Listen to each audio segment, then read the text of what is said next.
Hello there, everybody. Thanks for joining us. Today's Tuesday, March 9th, 2021. I'm Trey Crowder, and that's Mark Agee. What's up, Mark? Nothing, Trey. I was at Walgreens last night picking up a prescription, and I saw a line of people about 40 deep waiting to get vaccinated, and that Yeah, was the most beautiful thing I've seen in a long time, man. It's like it's actually happening. This shit's ending finally. right. I saw a headline that said, and admittedly, this is, like confirmed cases, but I saw a headline that said more people have been vaccinated for COVID in America than have gotten the virus the whole time, which I found to be a uplifting headline. Again, I know that there's so many people who got it and will never know because they were Yeah, asymptomatic or whatever. But I mean, still, that's good to read. It's good to hear. yeah, that's fully vaccinated too. So it's like we passed like 30 million fully vaccinated, and like we've had like 29 million documented cases or whatever. But yeah, you're right. Like three or four times as many people that should have some herd immunity because they got it and didn't know they had it. So. Yeah, man, it's nice to see some light at the end of the tunnel. Hopefully, like Yeah, man, I'm ready to get back to licking toilet seats. You know what I'm saying? right. Yeah, well, yeah, and I know you've made fun of me before, and rightfully so, for being so it's I would never self-identify as superstitious, but I know that I evidently am because like I have like a certain level of anxiety inside of me right now talking about this because I'm like, oh, I don't want to jinx anything, you know.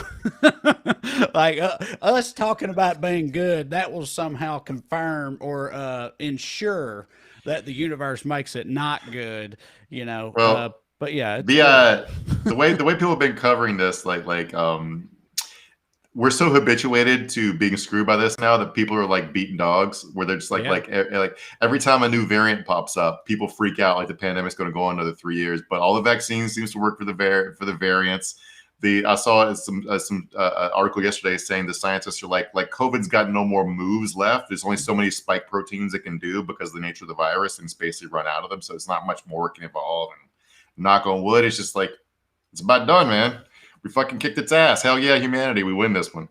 Yeah, see, I love that, but you were like making me nervous in the middle of that. You're talking about how he's got no moves. Like, I'm sitting here, I'm like, shh, shh, don't talk during the no hitter type of thing. Not that this is a Trey, no we're hitter. up 3 touchdowns on COVID. We can go Yeah, prevent right. It's gonna defense, be baby. fine. Yeah, we're up 28-3 on COVID right now. Yeah, Uh, halftime. No one's ever done it. No one's ever come back from down 3-1 in a no 7 game virus series. has ever done it. Yeah. Um, all right, so let's get into the show. With us, as always, producer Matt doing his thing. This is Weekly Skews tonight. We talk about the big COVID relief bill, what the Democrats got right, what they got wrong, and what the Republicans were doing in the interim. Spoiler alert, it's whimsically infuriating. We also talk about the appropriate role of the filibuster in the future of American politics and as much British royalty discussion as either of us can stomach. We'll see how that goes. All that and more on tonight's Skews, but first, as always, the Daily Dumbass. Matt, graphic, please.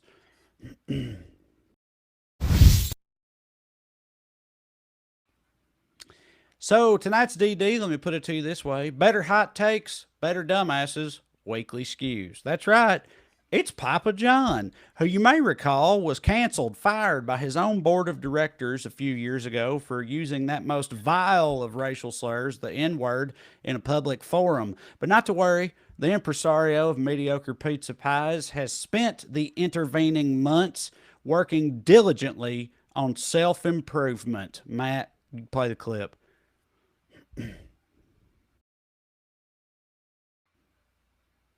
Take me back to a few years ago when you start to see these headlines coming out and smearing your good name. How did you feel at the time when you were seeing these headlines? State of shock. Unbelievable. I couldn't understand it. I mean, again, you have a public board that paints its chairman complicit, passive, or active. They paint the founder as a racist. They know he's not a racist. It's just unbelievable. And I used to lay in bed just going, how did they do this? And we've had 3 goals for the last 20 months to get rid of this N-word in my vocabulary and dictionary and everything else because it's just not true. All right, Figure you out how cut they it off, did man. this. Yeah. I can get on That's with my all. That's all we life. need to If hear. Papa Yeah. John's, He's been working for. He's been working hard for 20 months to remove the N word from his vocabulary. And it seems to me like he's feeling good about his progress, Mark. He's coming along with getting rid of the N word from his vocabulary. I can't even figure out what point he's trying to make unless he's coming out as having Tourette's, because I don't even know like if you can control it, but you're still like, I'm still saying the N word, but I'm down to 3 times a day. Yeah, right. Yeah. He's cut back. He's cut back on the N word, which he feels should be applauded. Like he's got a patch for it. He's got an N word patch. He's going to N word sayers anonymous meetings. Like he said. He's like, we've been working for 20 months. Like I imagine he's got this like whole special team he's put together to help him with this. You know what I mean? And they drill him every day on not saying the N word. They come in and they're like, all right, John, what do you call a black pilot? And he's like, and they're, no, it's just a pilot, John. He's like, oh, right. That's right. I'm sorry. You think it's like I'm still evolving, I'm still getting there. See, in my head, it's like he wears a shocking collar around his house that has an AI in it that hears him when he says it. I mean, first of all, it's weird for the founder of Papa John's to claim he is a racist, considering his pizza has been racist against Italians since the day of it. Italians would object to that framing. I mean, I love Papa John's. I lived on it in college, but also I like Tostino's pizza rolls. So I'm not like a hardcore connoisseur, but I can't imagine. And I'm not just saying this because of the political context or whatever. I also lived off Papa John's in college, but I felt like, and I still, Mark, tell me if this is even a real word. It was a word in my culture. I got foundered on Papa John's. Have you ever heard that? You heard that word? Yeah, that's a thing where they say you get foundered on it, which basically means like you have too much of it, and then you like ruin it for yourself. Like you indulge. That happened to me with tequila. Yeah, right. Yeah, there you go. You got foundered on tequila. Producer Matt says it's a horse term. So there you go. That's interesting. No more detail than that, but yeah. But I ate it's when horses eat too much. So there you go. But I ate so much Papa John's in college that like I genuinely I can't do it anymore. I haven't liked it for a long time. I just wore myself out on it. By the way, I looked up the circumstances of his firing, because his firing was a 2-step process. So he got fired. He stepped down as CEO in January of 2018 because he was in a beef with the NFL over the anthem protest. The NFL dropped his the Papa John's official pizza of the NFL contract, so that's why the board removed him from CEO. And then he got fired from the board because when he was complaining about the getting fired for the anthem protest thing, he said the exact words were, "I can't believe I got in trouble for this. Colonel Sanders called blacks bloop." That's what he said. He was defending himself. Like, just even like N-word aside, which is not a thing you should ever say, but like him like framing it as him versus Colonel Sanders is also hilarious to me. Like him being like, look what Colonel Sanders did. Like, that. How come I'm in trouble? I'm not as racist as a fake Confederate general. Colonel. Yeah. God, that's wild. Oh man. Okay. All right. So let's give some honorable mentions for the Daily Dumbass tonight. Our first honorable mention for Daily Dumbass: trees in the North Carolina region. Any tree there who thought that in the presence of rookie Congressman Madison Cawthorn, they could talk shit and not get hit. Matt, play the.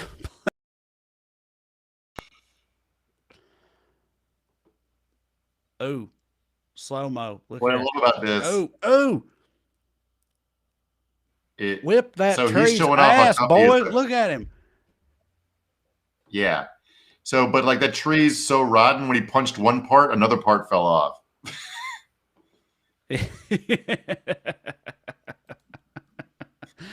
What even is that supposed to be? Is it because, okay, Mark, is it just like liberals are wimps and we're not? Is it like a tree hugger joke or something? Like, we're tree huggers, they're tree ass whoopers or whatever. Is it literally just trying to be as badass as you can be? Or what? is I think it's one of those happening times here? where you're looking for meaning behind something when it just owns to punch a tree. He just wanted to punch a tree. Yeah. Yeah, He bought he's just mad at producer trees. producer Matt found the gloves he was wearing. They were tactical gloves with like hard knuckles. So he bought special. Matt says he's mad at his dad. I'm assuming this context is his dad's a tree. His dad and this tree both leave. That pun didn't even work. Yeah, here you go. Apparently, these are the gloves that yeah. he's wearing in that clip. Hike Man Tactical Army Military Gloves, rubber hard knuckle outdoor full finger touchscreen gloves for men fit for cycling, motorcycle hunting, shooting, hiking, camping, airsoft, paintball.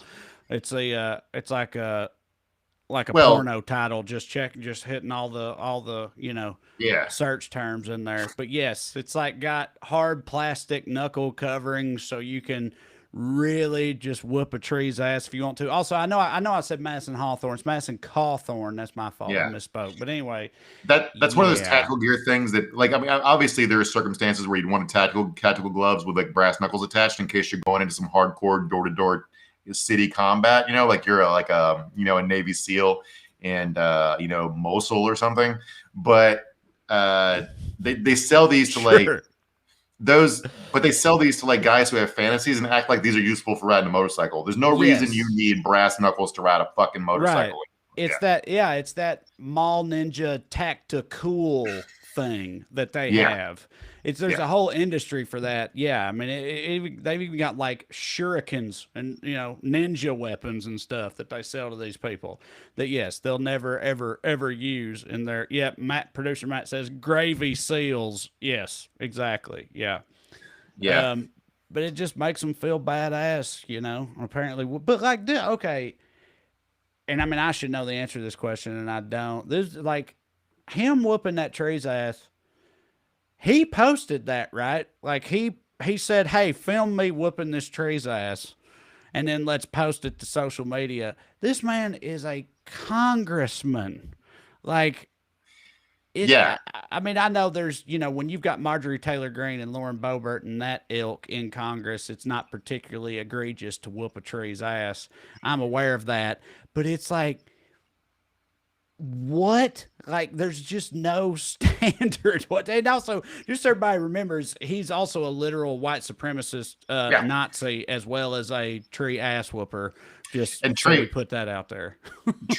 Trey was not just talking about him being a right-wing goon. He literally said his dream vacation was going to like Hitler's vacation house, and he like has done a Heil Hitler salute and shit, and like done stuff like used the number 88 in his screen name, which of course is internet slang for Heil Hitler because it's the eighth letter of the alphabet and shit. So yeah, he sucks. But he's a congressman, but he's also 25. And filming yourself punching a tree down is something like a school shooter would do in the lead up to it, which kind of fits his personality. So speaking about the current standard for GOP congressmen, let's move on to Dr. Paul Gosar, a Arizona Republican U.S. representative and a doctor who posted the following meme on his Twitter. Just put yes, there you go. So it's if you're only listening to us, it's a cartoon image, like a comic strip type colored in cartoon image of a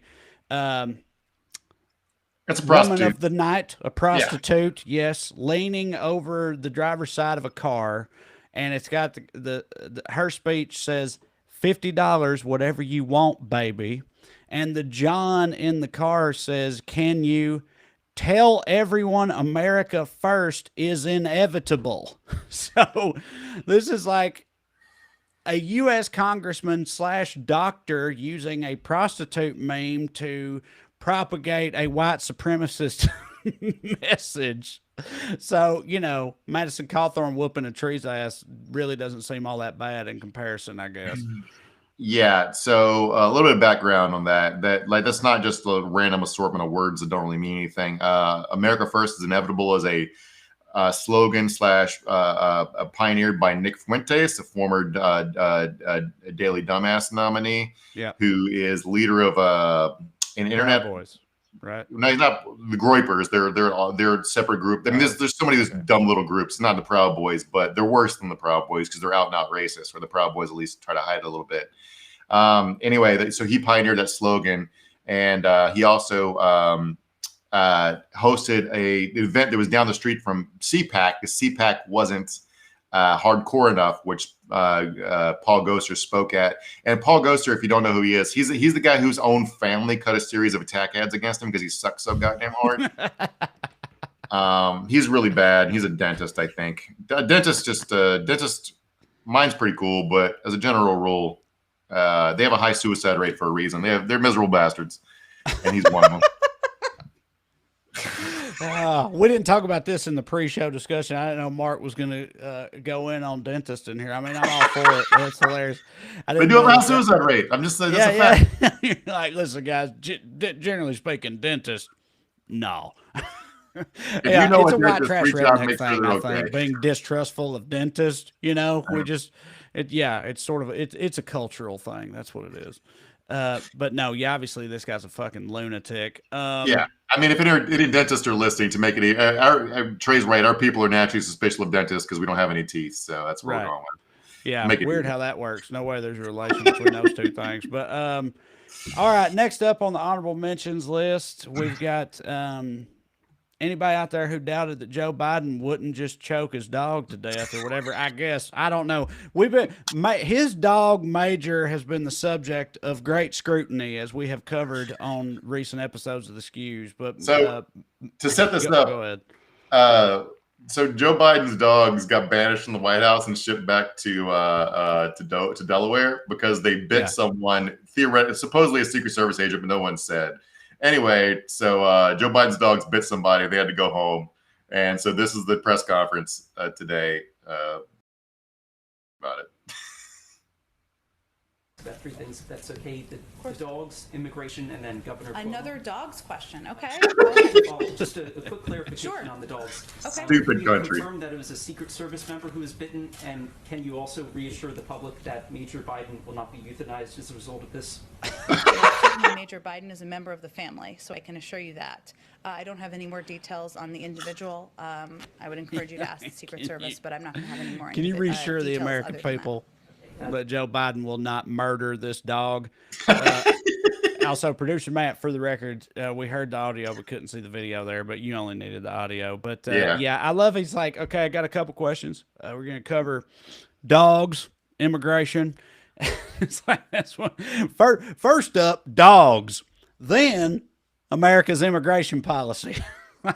Dude, look, I love dogs. I have a dog. I love it. But like this country's priorities, like if the Biden's dog got hit by a car the same day we nuked Iran, guess what the first question would be about? Yep. The dog. Yep. Now, look, as we've said on the show before, I'm more of a cat person. I want no harm to come to dogs. Dogs are great. I'm a cat person. Okay. See, I'm saying this. I'm walking on eggshells right now because of how fucking hardcore dog people are. I know y'all are going to crucify me just for saying like, yeah, I'm more of a cat guy. Right. But I am. Okay. But having said that, yes, you're right. It's like the thing with Lady Gaga recently, right? Where her, when her dog walker, her dogs got kidnapped and her dog walker got shot. A human being got shot, and all of the headlines were about the dogs who got kidnapped, So yeah, it's seems a little out of whack. We should move on because I know I'm going to fucking bury myself in this conversation. Trey's real sensitive. Trey feels like Papa John talking about Colonel Sanders when he talks about dogs. It's about to get canceled. Yeah. Okay. So we don't. So, producer Matt, we ain't got any of the Pepe Le Pew stuff because we can just talk about it. Pepe Le Pew's now been canceled too. Everybody, Dr. Seuss, Mr. Potato Head, and now Pepe Le Pew has been canceled. Although I would argue that Pepe Le Pew, has some cancelable offenses, in my opinion. So if y'all don't know that we're talking about there's a new Space Jam movie coming out. And Matt says he's got the clip if you want to play it. Okay. So. All right. If it's the Anyway, if you got the Bartiromo clip, play it if you have. Both of them are Bartiromo, but yeah. The second one is the one I mean, if you have it, Matt. Okay.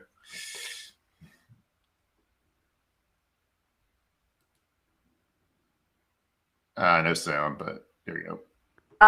Following a busy week in censorship, a number of Dr. Seuss books being discontinued from publication. Warner Brothers scrapped an appearance of Pepe Le Pew from the upcoming Space Jam 2 movie. Following a busy week in censorship, a number of Dr. Seuss books being discontinued from publication. Warner Brothers scrapped an appearance. So anyway, so all that happened was like a year and a half ago. Warner Brothers. If you guys know how long animation takes, Space Jam has been written probably 5 years ago and drawn 3 years ago, and so they decided not to put Pepe Le Pew in because people have been doing. I mean, Chris Rock had a bit about Pepe Le Pew being a racist and a rapist. In like I actually think it was. I think it was Dave Chappelle, but yes, it was like 20 years ago, almost literally. It's the early 2000s. He had a whole bit about Pepe Le Pew being rapey 20 years ago. So yeah. Not that controversial or out of left field. Also, it's a fourth-tier Looney Tunes character. It's not like they got rid of right, dude. No one gives a fuck about Pepe Le Pew. Are you kidding me? No one's missing Pepe Le Pew's inclusion from Space Jam or whatever. And also, there was another Bartiromo clip which we're not gonna play, but she has this commentator on who clearly she expects to agree with her, and she's like, "Pepe Le Pew's been canceled. What do you think?" And the guy's like, "Well, I mean, if you watch that clip you just played, he seems pretty rapey, doesn't he? Like, do you see how he's treating that cat?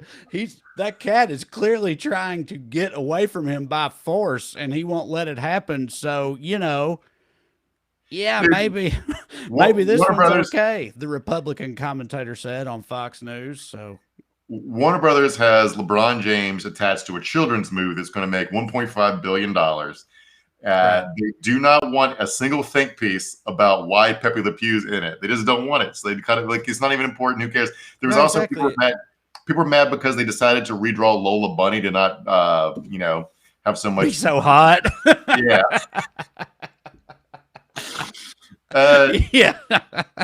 Which her drawing Lola Bunny super hot was weird in the 90s. It was yes, of course it was. Of course it was, dude. They used to do all kinds of that shit. Like in the Lion King movie, Nala, man, she makes some real bedroom eyes at a few points in that movie. It's like they sexualized animals. And children, like you said, that was weird. That was weird then, so addressing that now seems totally fine. But yeah. Can we just be less weird without having it be a talk show topic? Right. It was like, it was probably like, somebody was super high on coke when they drew Lola Bunny in 1993, and probably shouldn't have done it that way. Anyway, so let's do something a little different. Okay, all right. So we're, I'm having a great time, but we need to move ahead a little bit here, producer Matt. I think let's do a bit of a dumbass deep dive here. Y'all know him, you love him, the Q shaman.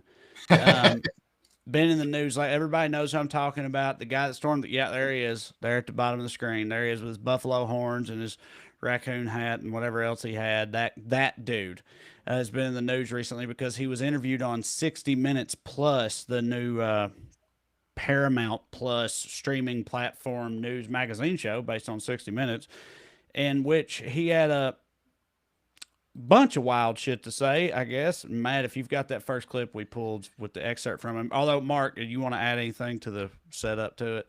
No, this is just all really funny because it's a 3-part story and it ends really funny. So just enjoy the clip to start with.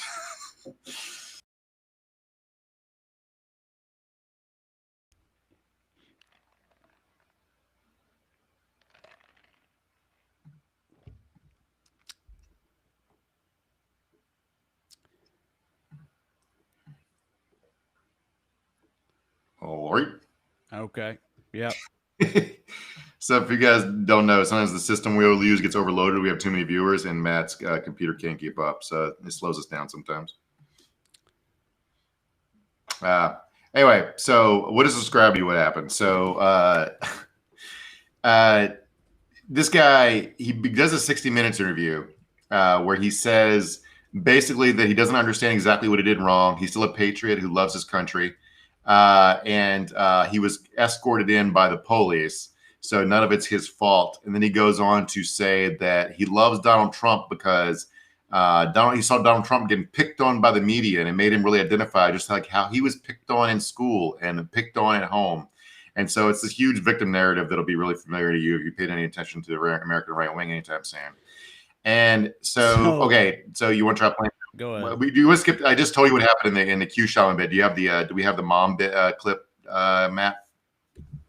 I think he's got we'll the shaman one. Yeah, whichever one so you got, Matt. You can play if you think it's ready to go. Yeah.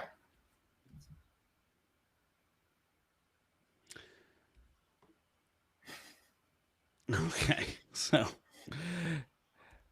said 10 seconds, so we got like roughly 5 left. I want to read an excerpt from the article about the judge refusing to release him that covers the day that he got arrested, because it's so hilariously indicative of these people, the people that we've spent a lot of time talking about, like how hopelessly oblivious these people are to what even happened to them, to what they did. And so here's an example of that. This is so he's got the paragraph from the BuzzFeed News article about this subject, about the Q shaman getting his bail request denied by the judge or whatever. This is a little bit of background for you. The guy's name is Jacob Chansley, right? So anyway, here we go. Chansley had called the FBI the day after the Capitol assault and not only confessed to participating in the insurrection, but also said he had plans to come back to Washington to protest President Joe Biden's inauguration, according to his charging papers. He was arrested on January 9th after driving to an FBI field office in Phoenix to speak with investigators, apparently unaware that charges had been filed against him under seal. The headdress he was photographed wearing inside the Capitol was in his car, along with face paint, a 6-foot spear, and a bullhorn. He's been in custody since then. So just like I said, the glorious obliviousness to what they had even done is the most consistent trait across all the different cases of these people. Like, he literally called the FBI himself. He drove to the FBI with all his treason shit in his car and went in there like, yeah, what's the deal? We're going to fix things here or whatever. And then they, and he's been in jail ever since. Yeah. Had no idea. My understanding is that the federal bail system's easier to navigate and more lenient than a lot of like state and county bail systems. And so he probably could have gotten out of jail if he'd been a little more contrite. But play the mom clip if you got it, Matt. You can see what the problem here. See anything wrong with what your son did? What do you mean by wrong? What, like, wrong? He didn't. He went through open doors. He was escorted into the Senate. Escorted. So I don't know what's wrong with that. This was an attack on the U.S. Capitol, and your son was a part of it, whether or not you say he was violent. Do you see the gravity of it? Of course. Of course. I feel the gravity of it because my son is in, he's where he is right now. I feel bad because so he's getting if he could take it back, he would. Right, yeah. exactly. I know that he's sorry. Of course, I see the gravity of it because he's. Again, it all there were comes bad back parts, but he wasn't part of those parts. Matt, if it's possible, can you skip to the end? Did it look like the doors were just peacefully open to the public? After defending him peacefully so much, why the word peacefully? I mean, the doors were open. They were letting people in. They were overcome by a group of people, many of whom were armed. Jacob wasn't a part of that. See, I hear Jacob you wasn't saying, a part well, of that. My son was there, but he wasn't a part of the bad part of it. Right. Right. Well, I think that's really important to understand that. But wasn't all of that He's literally bad? Wasn't any attack on the poster Capitol, any for what interruption of our happened. democratic process? Isn't all of that bad? No, I don't think the process of being being able to go exercise your right Also, this lady to- has a like to leopard free print speech flared and to blue stand up for jean what you jacket believe with is right. an American But it is flag not your right ascot wrapped to around interrupt her the neck. That's the democratic best way I can describe process. It is not if you're your just right listening. to breach the Capitol, to go where you are not legally allowed to be. You know what I would say to that is, I don't think it's right that it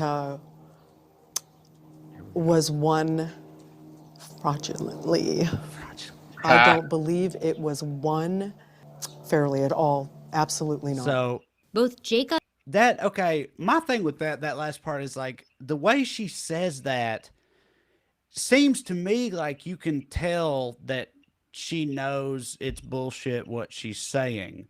Like it's like she's like prepping herself to say some bullshit. You know what I mean? She's saying it under her breath, like, I know this isn't popular to say, but fraudulently. But at the same time, I think that they believe all this stuff.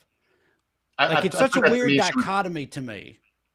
I took that to mean she was whispering something she knew to be true, but she knew she'd get backlash. But for she it. couldn't say it. Yeah, you're right. No, you're right. You're right. No, I agree. But and to be fair about talking about being peaceful and unarmed, like in the charging documents, the cops are saying that the flag he was carrying had a pointed tip, which might be cops being cops, but it's Right. he definitely could Because did he pick that up in there? I think Did he just carried grab a random flag, or did he bring that one in there? He brought it. He was carrying it outside the Capitol before he went in. But also the funny part about this is like all this came up because he filed a he's trying to get bail, and his argument in his bail document, one, he was asking to be released into his mom's custody, which is the problem with that there, because his mom doesn't think he did anything wrong, right? She wouldn't show contrition. Two, he was saying that he needed to be let loose because of COVID restrictions. He was having difficulty talking to his lawyer over teleconferencing. Now, what's the problem with that when you just did fucking 60 minutes over teleconferencing? Over teleconferencing, right? Yeah, Exactly. So, yeah, the judge said that it was such an unsound defense as to be insulting to the court because of that. Like, I can't properly meet with my lawyer via teleconferencing and then doing 60 minutes from jail over teleconferencing at the same time. Do you want to know what really doesn't hit for judges is openly bullshitting to their face. Like they deal with murderers all the time. If you're an honest murderer, you can get bail. Yeah. what you can't do is fucking tap dance around the truth when they can see it right in front of their face. You can't be like, I don't know how to work teleconferencing when he just saw you on 60 Minutes doing a teleconferencing interview. You can't fucking do that. So yeah, you're fucked, buddy. And your lawyer is gonna probably drop you as a client because that was really bad. All right, Mark. Let's move into the COVID relief package, if you will, and why don't you take us into this, please? All right, so let's do the bad stuff first, because I'm me. They fucking chickened out on the $15 minimum wage, which bails on a campaign promise Joe had. Although maybe they can go back to it later. It won't get to 15, but maybe they can talk Republicans into coming up to like 10 or 11 or some shit. They means tested the $1,400 checks, which I'm not one of those people who's mad it's not gonna be $2,000. I understood the whole time it's gonna be $1,400 to come up to add to the 600. That's also what Trump wanted, by the way, that McConnell wouldn't give him. The means testing thing was so fucking stupid because it caused a big argument over nothing. It didn't even save much money because the checks were still going to like 90-some% of people. It wasn't enough money to add back in the bill to do anything else. Like they're like, we'll save the money, we'll use it for something else, but it couldn't beat the reconciliation test to like do anything else with that money. So it didn't save anything. It's just going to piss off a bunch of people who are going to be accurate that they got less money from Biden than Trump gave them, because Trump gave them $2,000 checks. And then when they voted down the $15 minimum wage, I'm sure you guys have seen this video. Kristen Sinema, senator from Arizona, who dresses like she mugged 3 different fun aunts, did this. Miss Sinema. What? Oh, that was sassy. That was real sassy. What is that? She did kind of if you're listening to the podcast, she did kind of a half a thought. She walked up when she tapped Mitch McConnell on the shoulder to make sure he was watching, which is really fun. And then she walks up and does like half a little curtsy with a thumbs down, and then turns and walks off with her Lululemon bag to go party somewhere, I guess.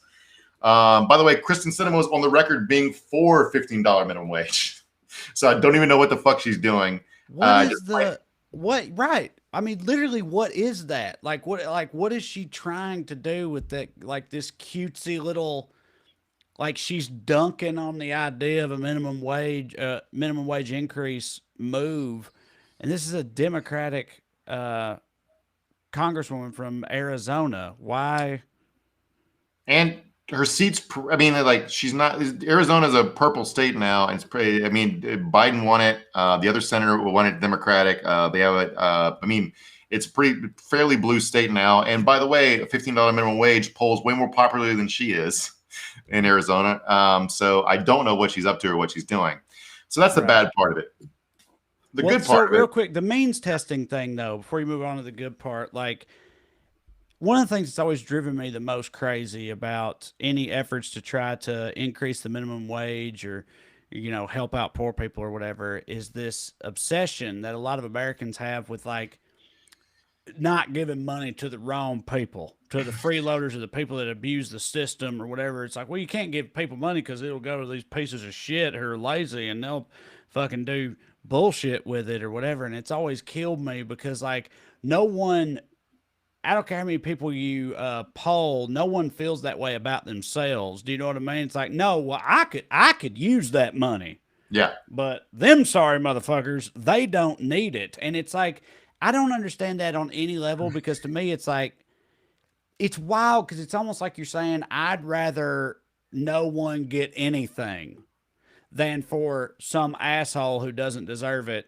to get free money from the government, including myself. I'd rather I myself not get anything than some asshole to get some money he doesn't deserve. And I don't understand that. Like, why do you care? Why is this such a, an obstacle for so many people that they get so hung up on? It's always been so weird to me. Government out of spite, man. We were talking about as the phenomenon where like people, they drug test people for unemployment, right? Which is more expensive than just giving them unemployment. Like drug testing itself is super expensive and it causes like a extra regulatory hurdles where it's like, and also like, what does the fact somebody smoked weed 26 days ago have to do with the fact they're unemployed today? Right. Like, the two things aren't connected. But this is like means testing is sort of the opposite way where it doesn't give it to the well-off people. So it's only the pieces of shit getting this money, kind of. Although they worked really hard to not give it to they made it really clear that undocumented immigrants can't get it, but of course they can't because they don't like. Yeah, well, that's the most numbers. Right. I know that undocumented immigrants was like a big part of the argument or whatever, but it's always, it's this like human nature thing to make sure that only the right people get, the benefits of stuff or whatever. But it's hard to define what that even means. If you want to have a social program, the ones that survive are universal, right? Social Security, Medicaid, roads. Like rich people and poor people drive on the same fucking roads. I don't know if anyone's noticed that. Like they all get access to the highway. We all get access to public schools. If you want to send your kid to a private school, you can, but you don't. If you want to send your kid to a public school, it's available to you. Used to be that way with public colleges. It used to be like it's like this idea that we have to like select who gets specific benefits is not only cheap and more. When you make it more expensive to administer, it makes the program more expensive than just sending it to everybody. Like imagine how expensive it would be to establish like a guarded toll booth at the freeway to make sure only people could get on and pay the right amount of taxes. Right. It would be more expensive. Our government is already overly bureaucratic and inefficient anyway. So adding in all these extra steps to make sure that some arbitrary designation is met before any kind of benefits are received or whatever is not ever going to make any program work better, in my opinion. No, the more forms, shit, though. Just to tag that before we move on, the more forms you have to fill out, the less people can figure out how to access the program, and the more pointless the program is. So that's basically the short of it. And they make it more complicated on purpose, so poor people can't figure it out. That's how unemployment works. So the good of the bill, all right. First of all, $1.9 trillion is $1.9 trillion, and that was Biden's original ask, and he got pretty much every penny of it. And a lot of that money is going to go to we're talking about the checks, but really expanding unemployment benefits is a much bigger part of the bill and more important, keeping people out of poverty and keeping people in housing. There's stuff for like to help out Indian Native reservations have been hit really hard with COVID. There's stuff to bail out hospitals and schools and get people ready to go back to school, to pay for vaccines, to like help out childcare agencies who are going under. There's a lot of shit in here that's going to make a lot of people's lives better. And here's a way to think about it. This is from the LA Times, these numbers. The Republican bill from a couple years ago, most of the benefits, nearly half the benefits were the top 5% of incomes, which is people making more than $308,000. The Democratic bill, by contrast, sends about 70% of its benefits to those earning $91,000 or less, which is the bottom 3/5 of the nation's income distribution. Those in the lower fifth, people that make less than $25,000, it would increase their take-home income by 20%. This bill is going to make a lot of people's lives a lot better. Yeah, man. When you make less than $25,000 a year, a take-home income increase of 20%, $5,000 is massive. Yeah, and $5,000 is huge. That's an insane amount of money for people in that tax bracket. You know, I know because that's most of my family and how I grew up. The average. I mean, like my first job out of college, I think my salary was $24,000 a year. If you gave me an extra $5,000, that would have fucking made my whole year a ton better. So that's great. I think I saw one number. The average family of 4 is going to have an extra $7,400 in their pocket this year. That's shoes and food, and also keeps the economy out of a crater, so we can all go back to our lives sooner. So if you have a small business or whatever, people are spending money in it. People are going out to eat. People are, like the nightmare scenarios. People say if somebody is solid middle class living, and give them a $1,400 check, they're just going to buy a new TV. You know how that helps? Everybody works at Best Buy. It's good. So, and one thing, not to get too bogged down into like economic theory, but one thing that's happened in the last few years is people that realize that our understanding of like how inflation works in economics is kind of bullshit. There's no real like cohesive theory for what the alternative is. But for like past 40 years, we've been operating under the illusion that deficit spending and national debt would lead to inflation that would make everybody go broke and turn our currency into Zimbabwe's. Well, while trying to break even and stick to a budget, we have built a $10 trillion budget, national debt, and nothing's fucking happened bad. Or in fact, inflation's near zero. So it turns out we can't just print money and hand it out, it seems like, which we always do for wars. So it seems like the government's been like, let's try it this way for a while. Let's try making people's lives better without worrying about a fake national debt and just try it. Let's see what happens. So I'm in favor of that at least. Yeah, absolutely. And there's also a measure in it to give more money to people with children to address child poverty. So obviously that's huge as well. The proposal, which could provide nearly all American families with monthly checks of up to $300 per child, would cut child poverty in half, lifting nearly 10 million children up to or above the poverty line. So, now, like we talked about a lot on the show about the Democrats getting in power and what they needed to do, and the idea that like past Democratic policies that, help people if they work the way they're supposed to. And as long as you do that, you'll be okay. But Mark, not everybody's in favor of this. This bill didn't get a single Republican vote.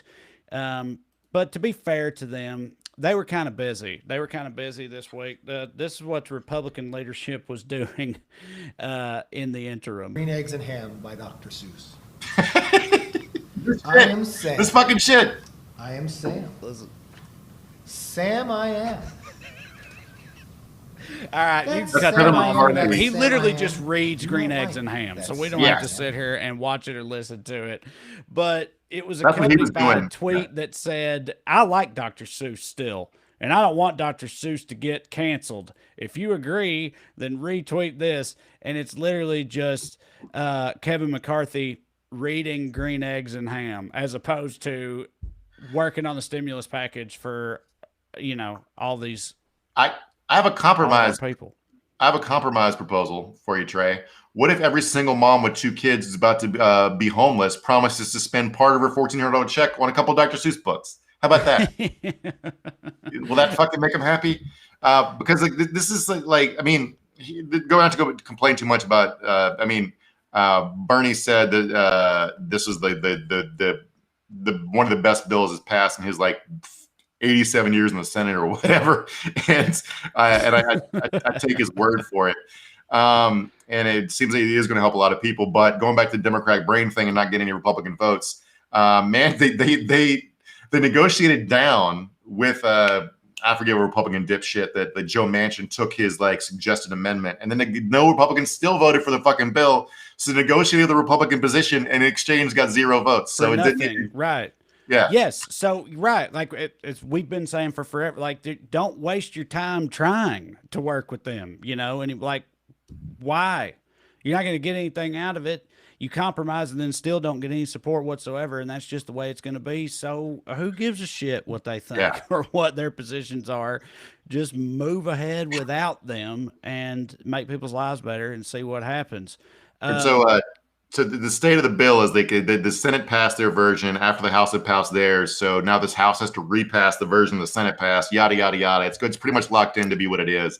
But the Republicans can slow it down by doing a bunch of like amendment bullshit. Like they can just drag their feet and make it and make it take longer, which is what they're doing. So today, Tim Ryan went on the floor, a Democratic congressman from Ohio. He went on the floor and had this rant, which is pretty fucking cool. Heaven forbid we pass something that's going to help the damn workers in the United States of America. Heaven forbid we tilt the balance that has been going in the wrong direction for 50 years. We talk about pensions, you complain. We talk about the minimum wage increase, you complain. We talk about giving them the right to organize, you complain. But if we were passing a tax cut here, you'd be all getting in line to vote yes for it. Now stop talking about Dr. Seuss and start working with us on behalf of the American workers. I yield back the balance. Yeah, dude.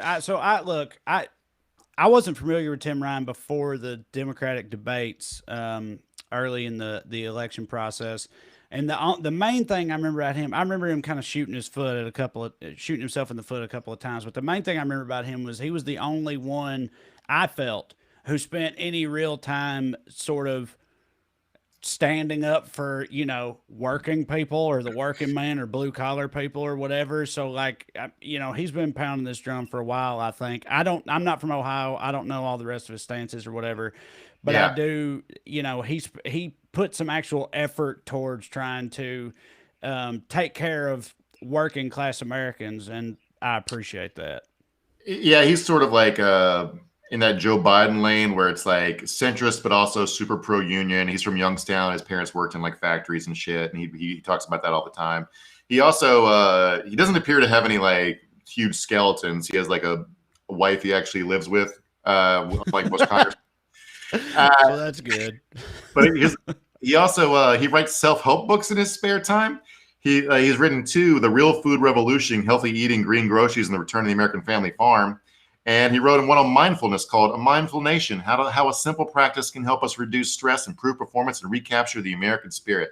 So so if he runs for president again, I'll think about voting for him just based on that. He also challenged Pelosi for minority leader in 2016, correctly surmising that she's out of date and sucks.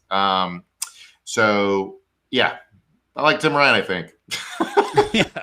Yeah, I think I do too. All right, so we need to move on. Let's talk about the filibusters, you know, as much as we can. Obviously, with we're talking about, you know, if the Democrats are in power, they just got to pass their shit and get it through there. But obviously, the way it works in American politics, the minority party has the power of the filibuster, which I feel like could be kind of understandable if it wasn't so perverted to the point of like they can just sort of declare I'm filibustering this, and that's all it takes, as opposed to having to actually show up and do the thing. It's like Michael Scott in that one episode of The Office where he like declares bankruptcy or whatever. They can just declare filibustering, but that works though in our current system, which is just so patently bullshit. It doesn't even have to be a senator. What they do, the office of the leader, the various party leaders will call around to their members and ask if they plan to filibuster. And a single staffer, maybe an intern, who answers the phone, can be like, "Yeah, we're going to filibuster," and that's the bill's dead. Because you assume if one member of a party is going to do it, then you probably got another. You can pull together another 39. So it's a really stupid fucking system that's very anti-democrat, anti-small d democratic. It's extremely dumb, and it's really imbalanced too, because Democrats are the ones that want to pass bills. Like Trump had unified control of the government for 2 years and passed one law, essentially the tax cut. That's all they wanted to do was cut taxes, and right. they tried to kill Obamacare, but didn't really have consensus for that, so they fucking quit on that. So it's really biased in favor of the people who don't want to do anything, which is a one-sided street here. And so this debate's happening in the context of HB 1, which is the New Voting Rights Act, the John Lewis Act, John Lewis Memorial Act. RIP. And the context is a bunch of Republican states are passing laws to make it very, very hard to vote as a backlash to Trump losing. Right. Yeah. Georgia Republicans are being especially egregious. They might as well call it the Jim Crow Act, what they're trying to do. And so this interview with Joe Manchin happened today, and it was pretty interesting. If you have Manchin ready, Matt, go ahead. The Senate was designed for the minorities' input. Is there nuance in your statement? Is there nuance in that answer? There are so many different ways you can look at that. You can look at it as, what's the pain? You had Jimmy Stewart, Mr. Smith comes to Washington. This talking filibusters, you had that. You had other things to where people had to be present when they basically announced that they were going to filibuster. And it had to be the pain of being there, not just saying it from your office and calling down saying, I'm against that, and let the good times roll because you don't have to be present. So many things that we can do, but you have to give the minority the ability to object or involve themselves. But still 60 votes. You're not taking it down to a different bar. No. I have not and will not on that. No, 60 vote. But there's different ways to get to that 60 vote, and people have to make sure that they're willing to show them. And it'd be great, don't you think, if someone was down there telling you why they're objecting? Yeah. If I was in the minority, I'm telling you, I'm objecting to something that the majority wants. That's such a seemingly common sense stance on that subject of, wouldn't it be great if the person who objected to this had to stand there in front of you and explain to you why they object to it? Like, it's insane that it doesn't automatically work that way, that we have to argue in favor of making it work that way. It's crazy that it would ever work any other way, but what are you gonna do? It is like you should, and if the idea is that the better legislation comes out of debate, then being able to just like say on the phone, I filibuster and offer no reason and be able to stop a bill, again, it could be because your brother-in-law didn't get a cut of whatever it is, then it's a system designed for assholes to prosper, right?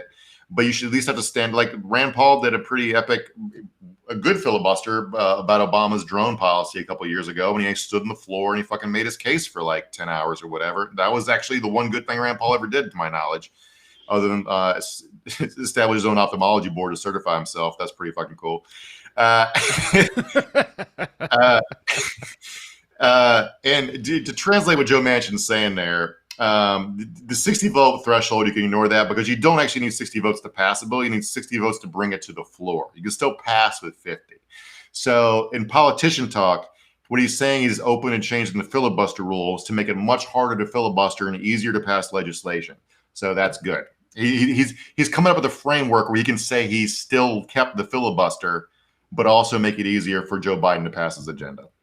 So yeah, that's good.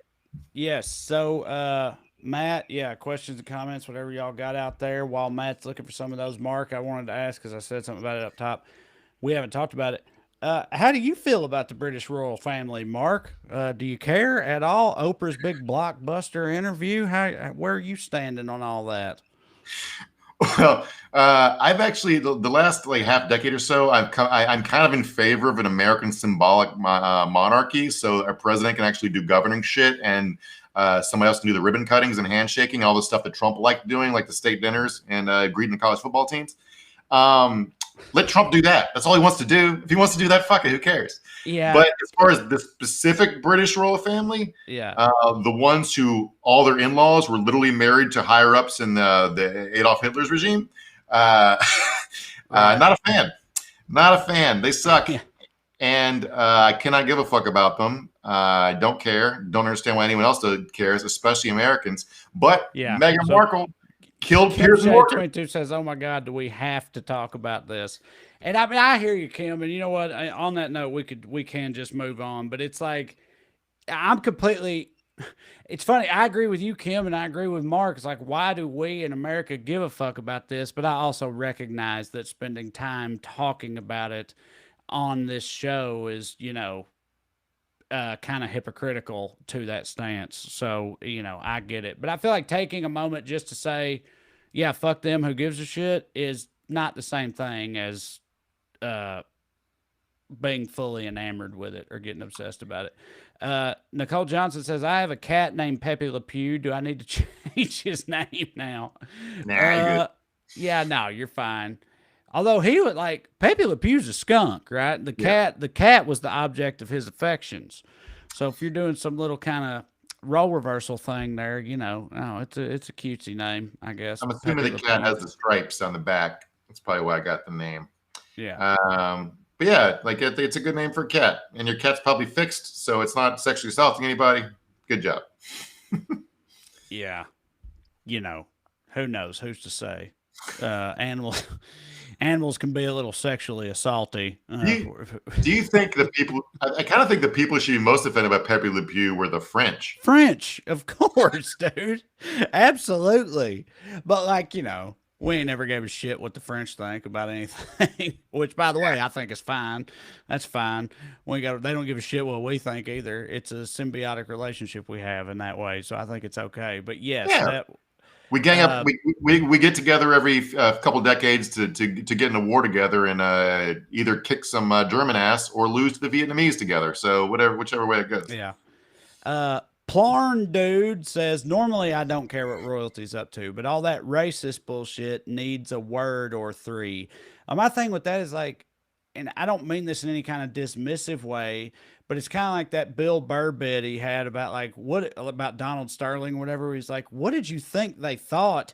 She's been the queen for so long that when she became the queen, she had African colonies. She's like a colonial. Do you know what I mean? From half a century plus ago. And I know it's not literally the queen that they're saying who said that shit. But I'm just saying, yeah, and like Mark said, they have Nazi ties and whatnot. It's not at all surprising to me that they were concerned about. I mean, they didn't like the fact that Meghan Markle was American. You know what I mean? Let alone a person of color. Nothing is less surprising to me than hearing that they were concerned about the degree of ethnicity that this new progeny would have. I mean, Queen Elizabeth was homies with Winston Churchill, who literally did genocides. So I don't know what we're talking about. But I mean, as far the British media is wild to me. I don't really understand the contours of British racism, but every time I see a clip of them talking about this shit, it's like, holy shit.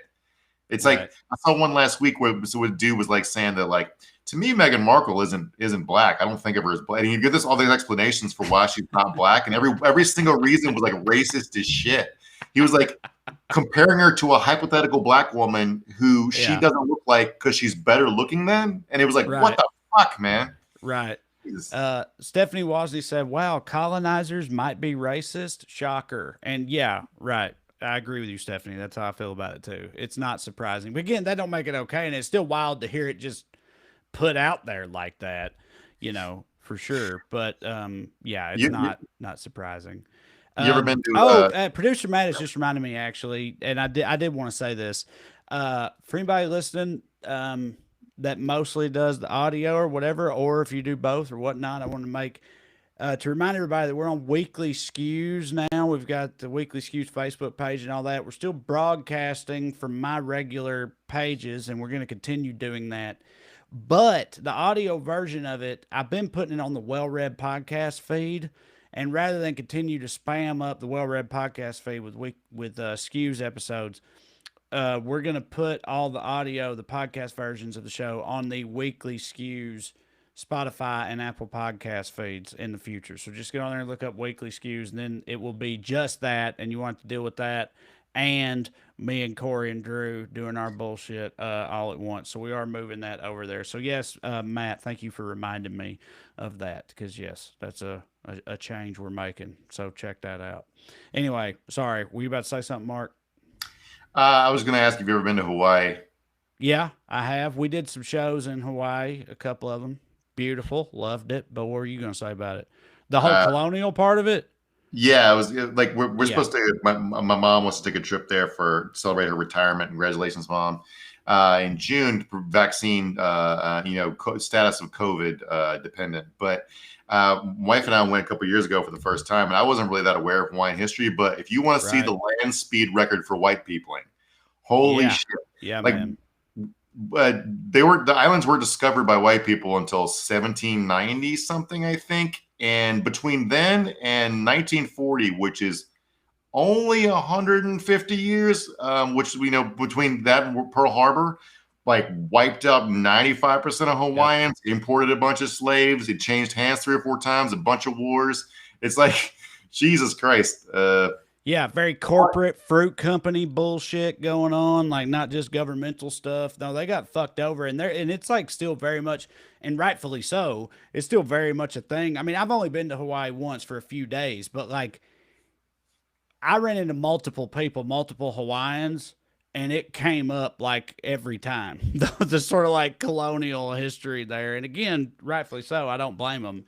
But yeah, it's shady and unfortunate and very typical of all of us British Commonwealth adjacent entities over the years. Because that's the thing, we learned it from you, Mom. You know what I mean? Like we're still like we're one of Brit. Like America gets all this flack for being the new empire and being empirical and racist and all that stuff. But hey, like we're just Britain's baby at the end of the day. Like Britain really kicked it all off, in my opinion. Yeah, they always say they're like, we don't learn their lessons. So we're just behind them a learning curve. It's like, like stuff like no land wars in Asia, like shit like that. Fucking doing it. Right. Oh, all right. Well, thank you all very much for joining us. We'll be back next week, March 16th. Yeah, next Tuesday, March 16th. And we'll see what's happened between now and then. This is Weekly Skews.